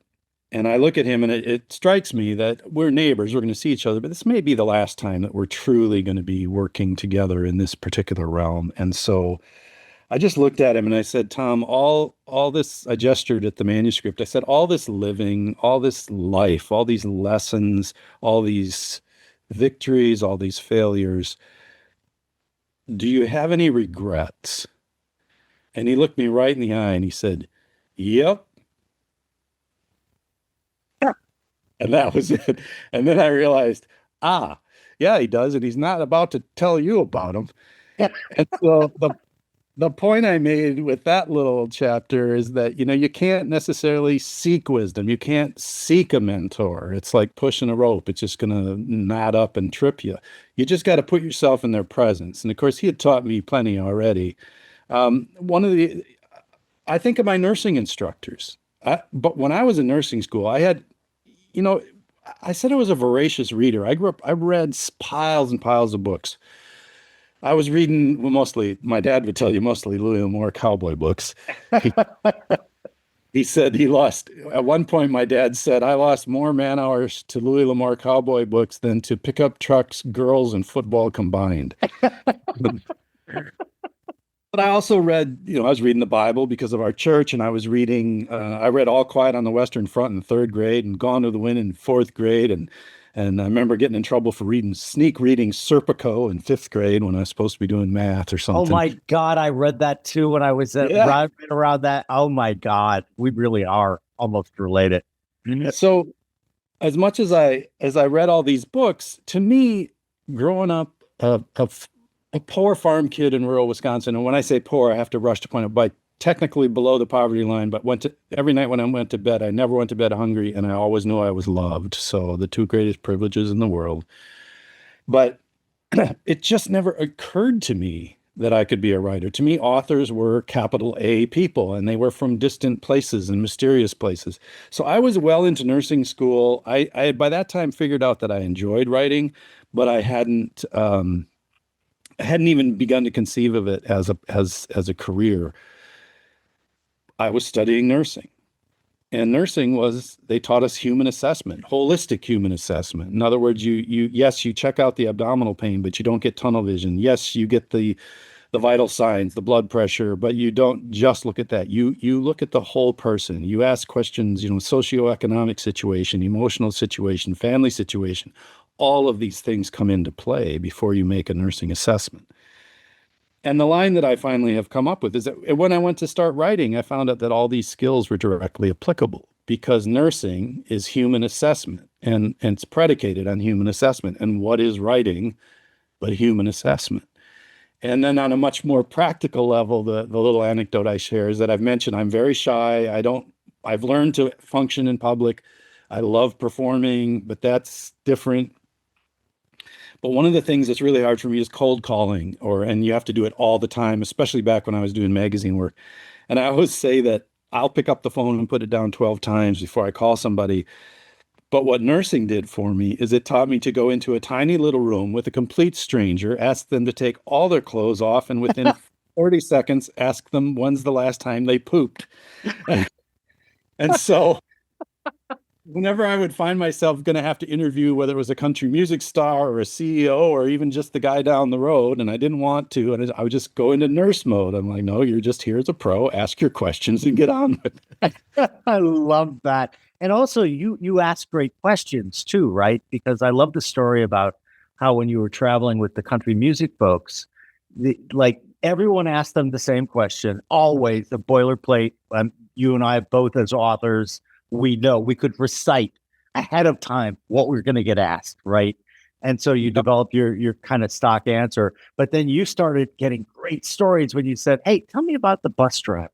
I love that. I was the freelance guy, so I was last in line to interview all these country music stars. And the only reason I was even there, I also tell in the book that I got a call out of the blue one day from an editor at Nashville who said, "Are you the guy who writes about country music?" And I said, "Yes, I am." I wasn't, but I was now.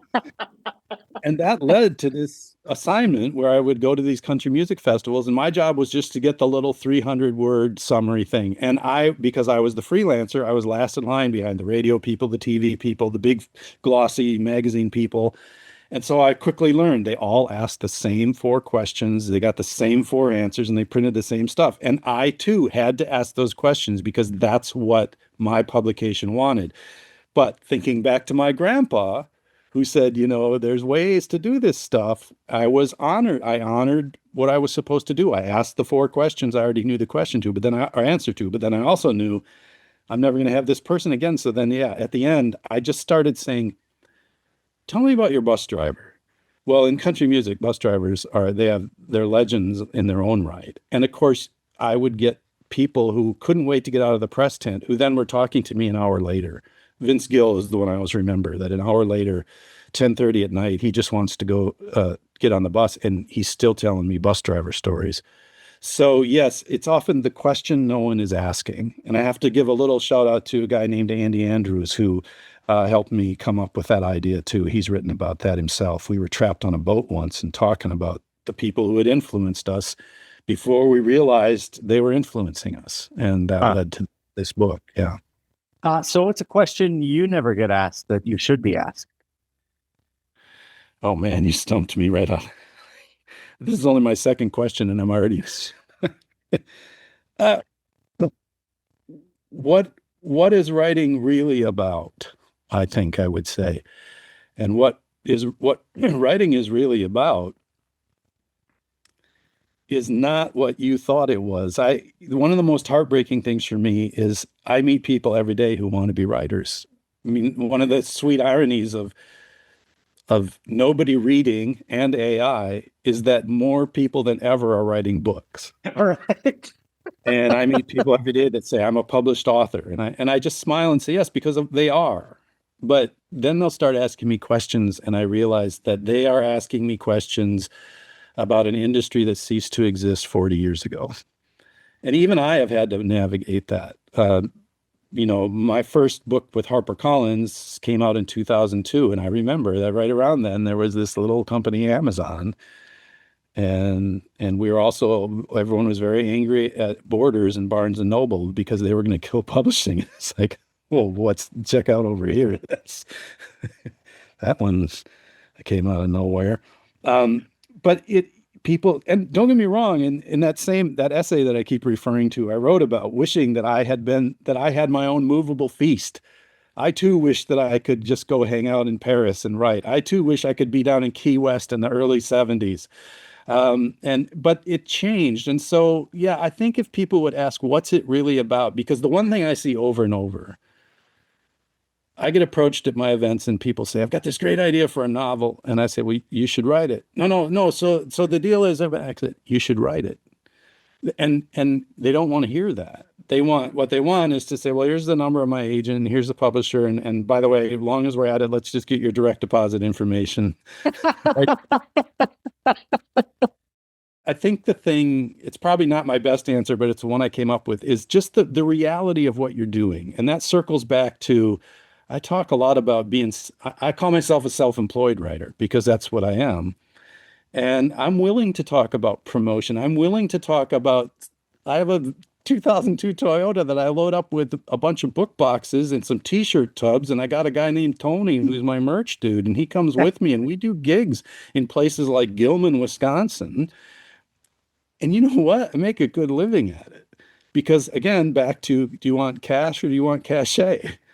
And I'm ready to play Carnegie Hall at this point. I really could, but it's probably not going to happen. And so in the meantime, Duluth is good too. Yeah, up by that Lake Superior up there. Yeah, right. Duluth is actually an under the radar, pretty hip place. Yeah, I've been several times. No fun in the winter. Oh my God. I remember, I used to joke when people would ask me about Minnesota. I used to say, you remember the old USSR? And they'd go, yeah. And I'd say, well, if we were the USSR, that's where they would send you. Yeah. Because literally, I remember waiting for the school bus in a full Arctic Cat snowmobile suit with the full face mask and the goggles so the liquid in my eyes would not freeze. Yes, we had snowmobile suits. We didn't even have a snowmobile, but we had snowmobile suits. That tells you where I'm from and when. I had the ski-doo patch myself. Yeah.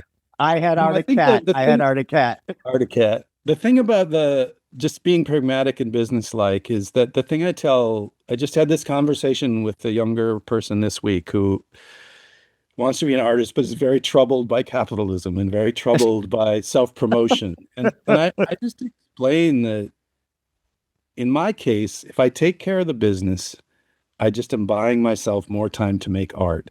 And furthermore, I'm not having to spend my time asking someone to help me do art. And again, one has to acknowledge all kinds of levels of privilege here and time and timing. I was able to break in, even though things have changed. When I broke in, I got lucky. But honestly, when I get up in the morning, I think people, oh yeah, you said, what is writing really like? Here it is for me. I get up in the morning, I come to this little room above the garage, which is filled with lots of tchotchkes and things on the wall that are inspiring to me or evoke memories. And I have my writing desk and I grind some beans and I make a wonderful cup of coffee and I sit down at my keyboard and I do QuickBooks. And I hate QuickBooks, but I got to do QuickBooks so that then the rest of the day I can be a writer and I could be an artist but my sales tax got paid so that I don't have to talk to the dadgum government. So Yeah, it's that. I think if I could just tell them, it's that that so much has changed, and that even bold-faced authors are having to reckon. It isn't just folks like me, an unknown Midwestern midlister. It's it's changed so much, and so we're back again to pragmatism. You can be up. I've watched so many of. I didn't write about this in the book because this is the downside, but so many of my. I did write about it in the Montaigne book, I think, but so many of my trusted, precious mentors in general life, just my elders and the people that raised me. I watched so many of them become bitter and brittle. And it's not, and when I say brittle, it's not about giving away your morals or your ethics, but it's just navigation. We're back to that. Just that idea that, things are going to change. And so don't be bitter and don't be brittle. You can be disappointed for 20 minutes, but then you just get back to it and find the new path, I think is kind of the key. I don't know. I no, I think that's like maybe the best advice ever. I'm a huge fan of the Tao Te Ching, written by Lao Tzu, and that's one of the chapters, right? That which is brittle breaks. When an old tree, the snow piles up on that limb, what happens? It breaks and it dies. What happens when the snow piles up on a young reed? It bends. It doesn't break. And like you've got to learn, especially as you're getting older, you've got to bend. Yeah. Life is a verb, it's not a noun. And if you are like, no, that in my, I never want to be that guy. In my day, I had to go and actually get a book and type on a typewriter 100 letters, and you're whining about not, they didn't pick you up immediately. But see, it's just kind of the way of things, isn't it? Right? Like if you don't constantly understand and remember, no, I gotta bend. I've got to bend Well, because and I'll break otherwise. I think also, I already said I have terrible retention, so I can't cite names and dates and things like that. But one of the things that really helped me during the pandemic, and by the way, that's what really triggered my new self-publishing. Uh, Everything shut down, and half of our income came from my live performances. And so I had a bunch of newspaper columns that I'd been writing for 10 and a half years. And I said to my manager, I said, well, time to break out the printing press. And it really got us through. But during the pandemic and all the other things that are going on in our country and our world, I read two giant biographies of Voltaire. one of my heroes. Oh, and what was so helpful, apart from just him, speaking of navigating, like he navigated, lent money to people on both sides, was brilliant. But one of the other big picture things, and this is a completely unoriginal observation, but I need this reminder. I just remember reading those biographies, and as they're talking about France in the 1700s, you're just going, check, check, check. Even AI, someone was very upset about AI the other day, and I said, if you read about what was going on in France, Voltaire would write a book, and then seven different people would steal it. Oh, They'd stick things absolutely. he never said, and they would sell it. So not only were they defaming him or setting him up to be defamed, they were selling his work, and there was no control over it. And so, am I happy about the digital equivalent of that? Of course not. Is it new? And can I plead, what is it, special pleading or whatever? Yeah, No, special pleading. Yeah, it, no, it's not new at all. it's here again. Yeah. Yes, he was something else, that guy. Oh, I love that guy so much. Candide. I always call myself a rational optimist because I'm Yeah. always seeing Pangloss, Dr. Pangloss from Candide. And Yeah. his Panglossian, no, as everything is burning around him. This is fine. This is fine. This is fine.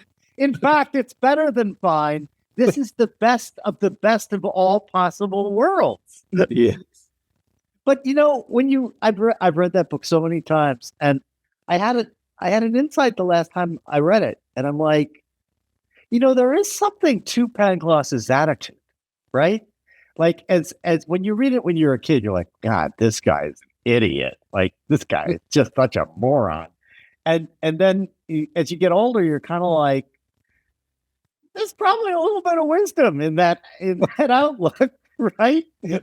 Like, Yeah, you just there has to be titration, I think, in all things. yes. My brothers and I, our father, we love and respect him dearly, but he is our father, and we've lived long enough that we've noticed certain tics and traits.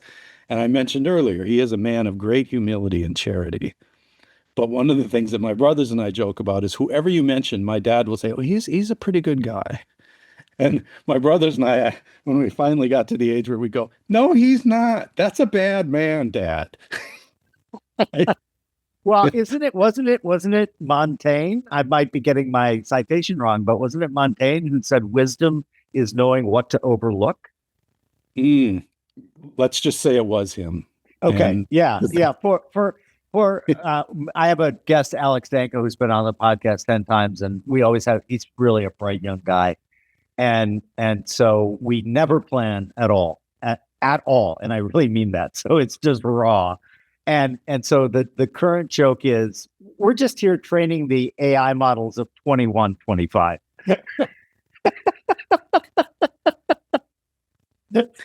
So we did it. The last show we did, that's what we did. It was just like, so AI in 21, 25, this is true. We saw it with our own eyes, and then we just burst out laughing.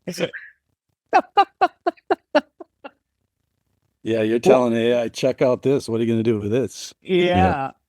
Well, Mike, this has been like even more fun than I was expecting it to be. And we end every show making you the emperor of the world just for a day. You can't kill anyone. You can't put anyone in a re-education camp. But what you can do is we're going to hand you a magical microphone, and you can say 2 things into it that is going to incept the entire 8+ billion people on Earth. They're going to wake up whenever their next morning is, and they're going to say, you know what? I've just had 2 of the best ideas in the world, but unlike all the other times, I'm actually going to act on these 2. What 2 things are you going to accept in the world's population? I'm going to do 2. I'm going to do a serious one, and then I'm going to do a ridiculous one. The serious one is, if there was one thing that I could convey to the world, it is that kindness is not weakness. That's it. Yeah. Empathy. I just wish there was more, and I wish that it wasn't seen as weakness. And I see it all the time. Just bravado is a poor substitute for kindness and empathy. Now, for something completely different. And only because you're from the Midwest, I grew up on a farm, and this phrase, I think, based on album sales, has paid for half my house and half my daughter's braces. If I could impart one bit of wisdom, hard-earned, hard-won, from this farm kid from rural Wisconsin, it is this: never stand behind a sneezing cow. I can attest that you are correct. Yes. If you're not familiar with this situation, cows are big animals, and they're tall. And if you're standing behind them and they sneeze, they projectile something out of their backside. It's not milk. The way that I explain it to my city friends is basically it's a situation involving several of the properties of physics, including contents under pressure, ballistics, and the path of least resistance. And of course, inertia, although in this case you might refer to it as inertia. I don't know if it's ever happened to you, Jim, but it has happened to me, and I can tell you it is a jaw-dropping experience. Mercifully, it has never happened to me, but I've heard about friends it did happen to. It is a jaw-dropping experience, although that would not be your best move. No. So. Mike, this has been absolutely a pleasure. Really, this was so much fun. I can't tell you. I know you were trying to wrap. I just have to quickly say 2 things. Number one, I mentioned at one point that someone had helped me by the first time I ever got $1,000. They helped me invest it. Yeah. Over the years, one of my amateur hobbies is to listen to finance people and finance podcasts. And I've learned by osmosis, and I'm not a genius in that regard, but it has been a fundamental help to me and my family. And you and your son are two of the people that I have listened to over the years, long before there was any idea of any podcast. Oh, And then wow. secondly, I work out a couple of times a week in my unheated granary out back here with some rusty old weights. It's a killer health club. But many is the time that I've been sweating away out there or seeing my breath out there and listening to your podcast. So it's just been a thrill to be on with you. Well, I'm really honored to hear that. Thank you so much, Mike. And I'll have you on again because we didn't get to any of my questions. Excellent. I can't wait. Talk to you right. next time. Thanks, Mike. Bye. Cheers. Bye-bye.